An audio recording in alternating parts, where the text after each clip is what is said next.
ఎందుకంటే దేవుడు మన జీవితంలో అనేకమైన అపాయాలు, కష్టాలు, బాధలు, ఇరుకులు, ఇబ్బందులు, దిగుతుని, పొరుగుతుని, బంధువులు, స్నేహితులు, బాధ్యతలు, పిల్లలతో, స్నేహితులతోని, లోక సంబంధమైన మనుషులతోని అనేకమైన సంస్కారాలు ఎదుర్కొంటాం కొన్నిసార్లు. అయ్యో నాకు ఈ శ్రమలు ఎందుకని బయటికి వెళ్ళాలి, చెట్టుకెళ్ళాలని ఆశపోతుంది, సైతాన్ని నేను ఎంటాడింది, నన్ను బాధపెట్టిందని బాధపడతాం. జీవితంలో కొన్ని శ్రమలు, కష్టాలు వచ్చినప్పుడు మనం కురిగిపోతాం. నిరాశలు ఏం పడదని బాధ దేవుడు నాకు చేసింది ఏం లేదు, అన్ని కష్టాలు పక్కన బాధ. ఈ కుటుంబంతో పొరుగుని ఉద్యోగాలు ఎక్కడ నా జీవితం అన్ని కష్టాలు వస్తాయి. ఎందుకంటే దేవుడు చేసింది దేవుడు నాకేం చేయలేదు, నన్ను కష్టాలు పెడుతున్నాడు కానీ మరి సుఖించుతుంది. అయితే ఆ మానవుడు ఎవరైనా రైతుడే క్రీస్తున్నా వాడు నూతన జీవితం అంటారు. మన ప్రభు యేసుక్రీస్తు హృదయం మనం హృదయంలో ఉండాలి. ఎల్లప్పుడూ దేవునికి మనం కృతజ్ఞత, 10 నిమిషాలు కూడా దేవునికి నేను కృతజ్ఞత. ఈ వాక్యం చదివి పట్ల మనం చదివినంత మాత్రంలో, కట్టడి చేసినంత మాత్రము, సాక్ష్యం చెప్పినంత మాత్రం రాస్తాం కానీ వాక్యాన్ని రీతిగా జీవించే జీవితం కావాలి. ఎవడైనా క్రీస్తునంతా వాడు నూతన సృష్టి, పాటే గతించను, సమస్తము సమకూర్చు జరుగుతుంది. ఏది జరిగినా ఏమి చిత్రం లేకుండా ఏం జరిగింది. నేను నిరుపేదమైన కుటుంబంలో పుట్టిన 1973లో నేను జన్మించా. ఎన్నో కష్టాలు, నా బాధలు, కష్టాలు, నిరుపేదమైన కుటుంబంలో జన్మించిన ఎన్నో కష్టాలు, సత్య మరణాలు నా జీవితంలో లేదు. కానీ అయినా ప్రభు నన్ను తప్పించగా కన్నీరు, నా అనేకమైన మరణం దేవుడు నన్ను రక్షించాడు. గుడ్డివాడి ఇక్కడ అక్కడ పడి కన్నెందుకు లోపల పుట్టి అని గుడ్డివాడి చేస్తే అని కానీ 10 విజయాల్లో ప్రభుకు మనము దేవుడికి కృతజ్ఞత చెల్లించాలి. కృతజ్ఞత థ్యాంక్స్ అని చెప్పాలంటే కనుక అందువల్ల దేవుని వాక్యంలో రాయబడ్డ మాటలు ఇతరులకు రాసిన 2వ అధ్యాయంలో 3-4 వచనం ప్రేమించు వారు ప్రేమించు ఆత్మ సంబంధమైన ఆత్మతోని రక్షణ పొంది ఉన్నారు కనుక నమ్మకం. కనుక కృతజ్ఞత అనే మాట దేవుడు చేసిన దేవుడు. నువ్వు పాపం చేత, అపరాధం చేత నువ్వు చచ్చేవాడవుతుండగా నేను తిరుగుతుందో నేను బతుకుతున్నా. కనుక భక్త జీవితంలో ఎన్నో సంశయాలు, చిక్కులు అనేవి వస్తావు. ఆ చిక్కుల్లో మనం ఏం చేయాలి? దేవునికి మొరపెట్టాలి. ఎంతమంది చిక్కుల్లో నేను మొరపెట్టిందని అంటారు. అమ్మగారు పాఠం చెప్పారు, కొన్ని చిక్కులు వచ్చిందే, ఆ చిక్కులని దేవునికి కాలుతున్నాయి. అక్కడ పోయింది వారం 10 వదిలేమని మాట్లాడుతుంది. అయితే చక్కగా సాక్ష్యము తెచ్చుకొని మంచి సంతోషంతో అమ్మగారు సాక్ష్యం చెప్పుకున్నారు. దేని ఆత్మ మనలో ఉంటే ఆ సంతోషం వస్తాయి. గంటలు ఈ లోపల భక్తి అందరికి పోతాయి. నమ్మిన వస్తాయి, నమ్మకం విశ్వాసమైన వస్తాయి, అవిశ్వాసం ఎవరో దిగుతుంటారు. కానీ జీవితంలో కొన్ని సంశయాలు, చిక్కులు మనం ఎట్లాంటప్పుడు మనం ఆదరి కనుక ప్రేమితో సహోదరుల ఆత్మతోను పరిశుద్ధాత్మతోను నమ్మకం ఉంచి రక్షణ పొందుతుంది.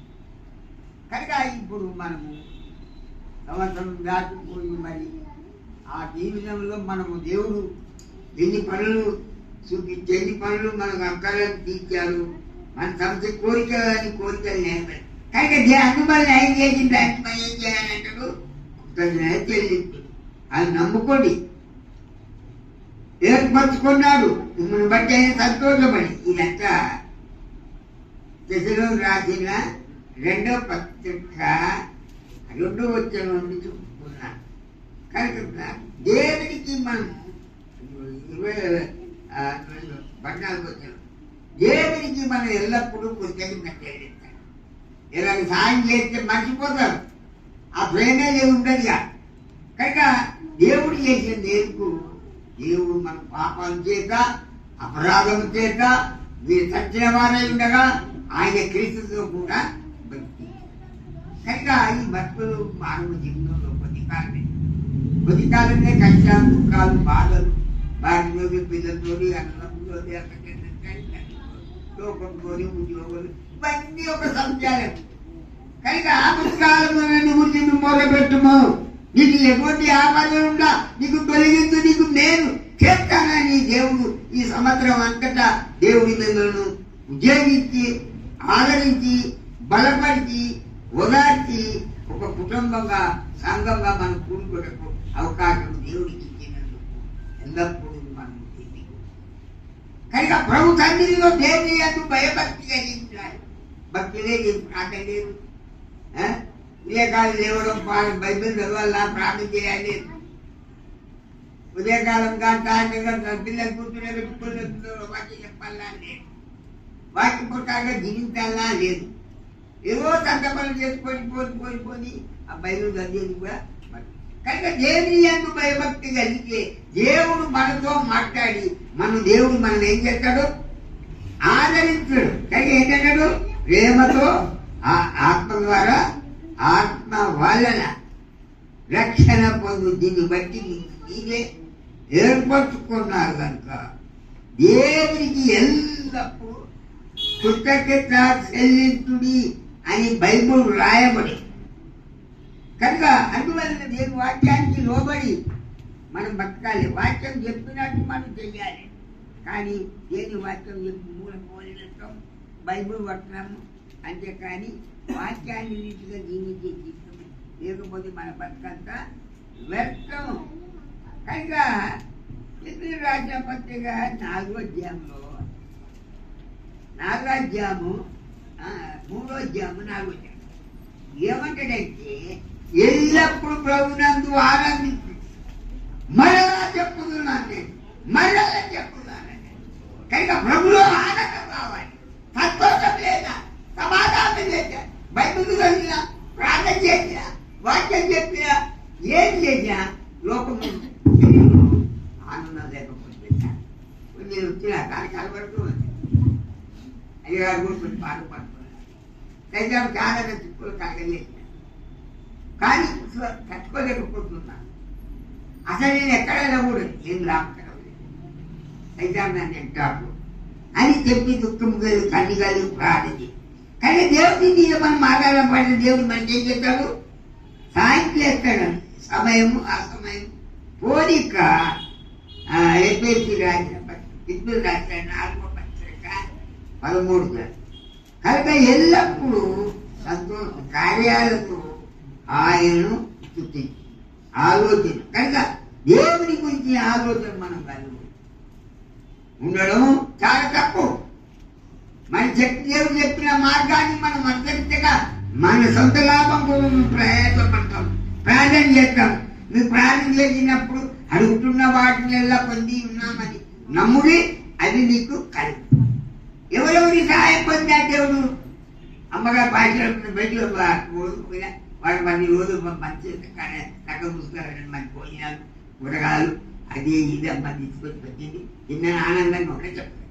కనుక మన జీవితంలో దేవుడు జరగాలి. నేను లేకపోతే లేదు. ఈ పాపము చేత, మీరు అపరాధము చేత మీరు చచ్చిన బాగా ఉండగా ఆయన క్రీస్తులో లేదు కదా. చచ్చిన మానవులు బతికించిందండి అని వానమా? అపరాధము చేత చచ్చినాము, సైతాన్ని క్రియలతో పడిపోయినాము, చేయడానికి పనులు మనం చేసాం. కనుక ప్రభుకు లోబడి వాక్యాన్ని అంతా నేను చెప్పాల్సి మనం లేకపోతే బైబిల్ చదువుతా ప్రార్థన ఆత్మనీతులు అన్ని కావస్తాయి. ఆత్మ శక్తి వస్తాయి. పరిశుద్ధాత్మ శక్తి వచ్చి అమ్మగారు కొన్ని మాటలు మాట్లాడి కానీ చక్కని మాటలు ఏమి ఇవి ఒక్క మాటలు ఎత్తుదో ఏమనుకుంది అవన్నీ తెలియదు.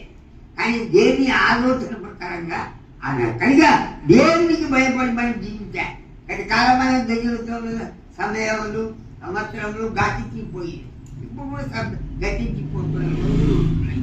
ఈ స్థలాలలో ఎటువంటి యుద్ధములు జరుగుతాయో, బాంబులు పడతాయో, చచ్చిపోతారని భయపడుతున్న పనులు. ఒకరింటి బయటకు పోయిన వాళ్ళు ఇంటికి వచ్చి ఇంటికి బయటకు పోయిన పరిస్థితి లేదు. భయంకరమైన మరణ, భయంకరమైన పరిస్థితి. అందువల్ల ఎందుకు భయభక్తి కలిగి ఉంటాడు?